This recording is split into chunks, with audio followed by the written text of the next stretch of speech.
Oh, hello, True Wellness friends. I'm coming to you again from my home. We're outside this evening. It's a little after 7 o'clock. The sun's starting to go down. It's been a wonderful day, a beautiful day, and I hope everybody got a chance to be outside a little bit. And I'm hopeful and confident that everyone is still doing well.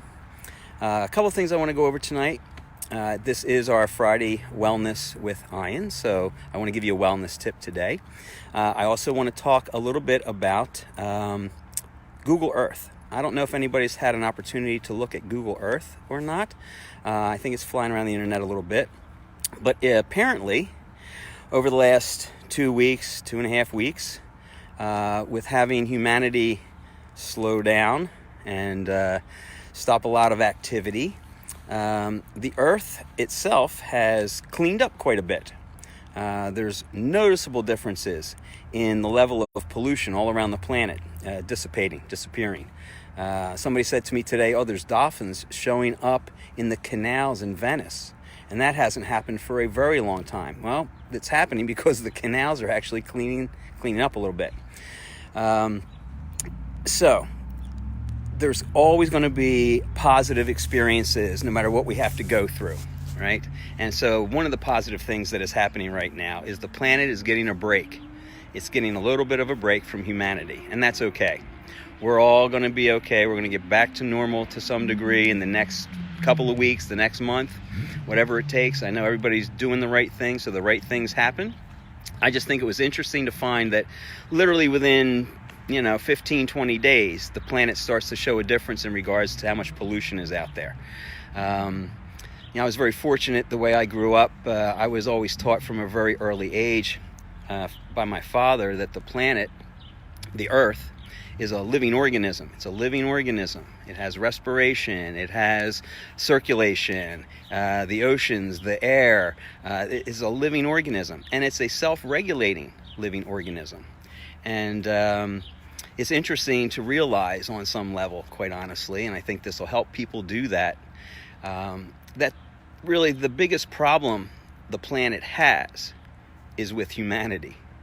And that's not to say that humanity shouldn't occupy this planet. We are the highest living conscious life form on the planet. So don't take this wrong that I think, if humanity disappeared, everything would be fine. That's not the point. The point is it gives us an opportunity to realize what's important, what's not important, how much of a footprint we really do create on the planet, and it makes us all a little more conscious, and that's a fantastic thing. So if you get a chance, look at Google Earth and see if you can find this link, and it's quite interesting to see how quickly the planet has cleaned itself up a little bit during this respite from humanity. So, interesting stuff. Your wellness tip today is a subject that I truly love, and it's about water. Now, there's a lot of theories, of course, in traditional medicine, and one of those theories that comes out of traditional Chinese medicine is something called the 5-element theory. And it's not just Chinese medicine, it's in a lot of different cultures understand that there are 5 basic elements that actually make up everything in the universe, makes up everything that is. And that is water, air, earth, fire, and what they call ether or space. And there's a correlation in relationship to that with our bodies. Our bodies are about 72% water, and the earth is 72% water. And so there is a breakdown that you can go through to see that our bodies are a culmination of those 5 elements. Well, there's 2 that we have great control over. And the 2 that we have great control over are air and water. And the reason I say that is because they're most available to us. There is a sense of fire in the body that the liver can create, but it's very easy to understand that air, and the fact that I'm 72% water, has a lot to do with connecting me to the planet. So, I want to talk a little bit about water. Now, I know a lot of you have read and understand some of the work that Massimo Emoto, Dr. Emoto, has done over the last 20, 30 years out of Japan in regards to water holding information, water changing its molecular structure, not its H2O, but the actual molecular structure changes, the molecules change. when water is handled in certain ways. And in the Western culture, we don't have a lot of reverence for water, but if you think about it, water is used in almost all religious experiences, everything from being baptized on, right? Holy water. And so there is an understanding that water holds information. Well, today, scientists are finding and actually studying water because there's some folks in Silicon Valley that are studying water to try and understand how water holds information, because their idea is that water is a liquid computer and they don't understand how it works. They don't understand how it holds this information, but they know that it does. So here's why that's important for us.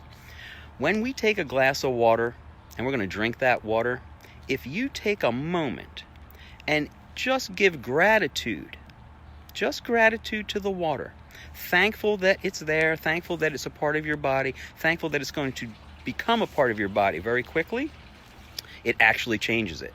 And so I know over the years I've talked to a lot of friends at True Wellness about writing things out and putting the writing facing the inside of a glass bottle so that that water actually picks up that vibration, because everything is a vibration. And if we understand that everything's a vibration and a frequency, we can understand that everything then is a sound. And if we apply sounds to our water, it actually holds the information. So we can show gratitude to the water, or we can get more inventive and we can use words against our glass bottles. I personally keep my drinking water in a copper-lined container. Copper is known to hold information as well. It's a specific type of alloy. I'm not concerned about drinking water that has been sitting in copper in regards to getting copper into my system, but I do find that it changes the water. So take some time, play around with your water a little bit, and realize that what you think towards the water, what you say towards the water, that water is absolutely holding that information, that vibration. So think about what you might want to write on your water. I've had a lot of people do the Lord's Prayer and turn it in facing the water, tape it on and let it sit there overnight, and then drink your water the next day. And you can put anything you want on it in regards to your health, your wellness. And so this is your wellness tip for today. Remember, the planet is 72% water. We're 72% water. And the most fantastic thing that has been known really for a very long time, thousands of years, but is now becoming relevant to today's science, and that is the idea that water is a liquid computer. It absolutely 100% holds information, and if we handle that water in a certain way, it's going to affect our physical body in a certain way. So I hope this helps everybody. Remember, we look forward to seeing you soon. Everybody do the right thing so the right thing happens, and we'll get through this. I'm confident of it. So enjoy your weekend, and we will talk to you real soon.